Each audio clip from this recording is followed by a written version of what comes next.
Hey, y'all. Happy Wednesday. So, listen, I got to tell y'all about this because it just was very much so in my spirit this morning about actually people pleasing versus pleasing God. You know what's so crazy, so interesting, right? Is that something that God showed me was like, how think about how many times you have done something that you did not want to do. Somebody asked you to do something, right, that you did not want to do, but you did it anyway. So he gave me this mantra, this motivation of saying do the things that you don't want to do. And I was just like, yo, do the things that I don't want to do? He said, yeah, do the things that you do not want to do, because you'll reap the harvest. And it's not necessarily about the harvest. It's about pleasing God. And in his word, we want to live a life, and he tells us live a life that's pleasing unto God. The Apostle Paul tells us that you want to live a life that is pleasing unto God, not pleasing unto man. How is it that when man asks us to do something, we can actually do it, complain about it, but we still do it? When God asks us to do something, we don't do it, we complain about it, or we do it with bitterness and grumbling and mumbling the whole time while we're doing it. So I said, oh God, that's good. He said, so in the midst, how much do you really love me if you can be disobedient to me and you do not do the things that I ask you? That's disobedience. And it's true. But if you change your mindset of do the things that you don't want to do, how many things that you have done that you didn't want to do that man asked you, and then the things that God has asked you to do that you didn't want to do, you were like, I'm not doing it, or lied to him and was like, I'm gonna do it, but you never actually moved on it, right? And so he brought up to me the parable with the two sons, where you got one son where he complained just a little bit and was like, I don't want to do that, basically, but he did it anyway. Then you got the second son who lied and said, I'm going to do that, and then he didn't do anything at all. And eventually both of them have to give an account. But what is it in your life right now, or where are you at, if you can sit and think about, how is it that I can do these things, but I can't do the things that God is asking me to do? And most of y'all may say, well, here's the thing. When somebody have asked me in the past to do something that I knew I didn't want to do, guess what? It's because I love them. It wasn't because they asked me, because I love them. Do you love them more than God? We have to get to a place where if you really want to live a life that is plain, pure honesty and integrity,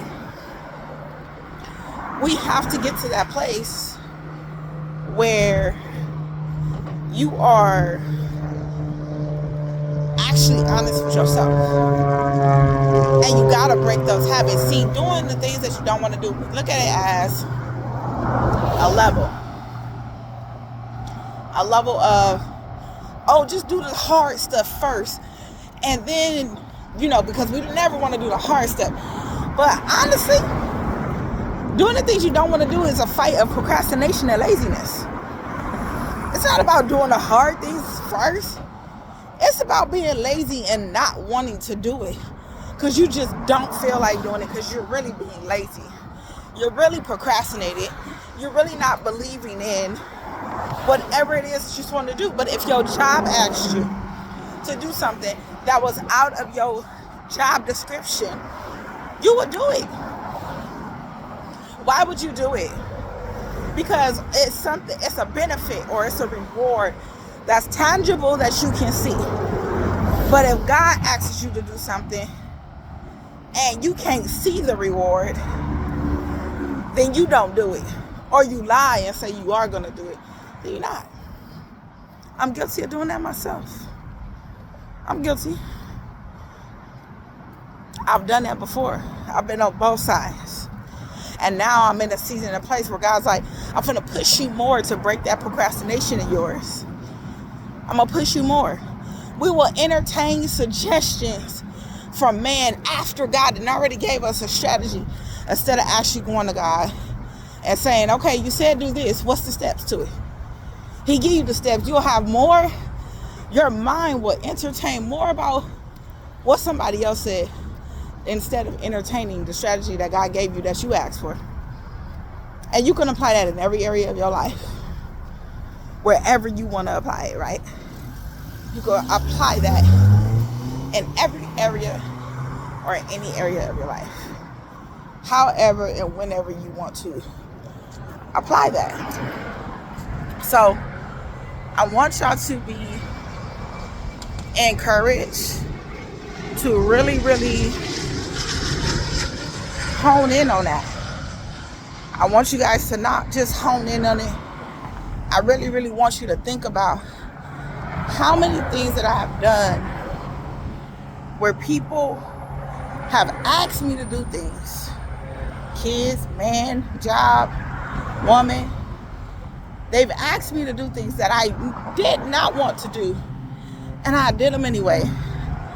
And how many things have God asked me to do? And I either lied to him and said I would do it, and when he came to collect, I didn't do it. And it cannot be the excuse of God knows my heart. That's you were disobedient. Or how many times have God asked me to do something and I just didn't do it because I didn't want to. And I wasn't honest enough with God to say I really don't want to do it, but I'm going to do it anyway if you lead me. I wasn't trusting him in leading me into doing whatever it was he was asking me to do. Whether it was moving from one state to the next, whether it was to downsize your house, whether it was get rid of your car, whether it was go apply for that job that on paper you may not qualify, but God said you qualified. No matter what it is, have you been obedient in the fullness thereof with God? Have you been faithful? That's very key, and that's very just there. And that was something that, and we're going to dive and dig deeper more on what people pleasing, because some people don't think they people pleasing and don't even know that they are people pleasing. So we're going to dive a little bit more into what people pleasing looks like versus what God pleasing looks like. You want to live on the other side. You want to live a life that's pleasing unto God. You don't want to live a life that's pleasing unto people. There's no fruit in that. There's no fruit in that at all. So stay tuned. Hope this was an encouragement. And it may be a record of this, but I'm just saying. Later.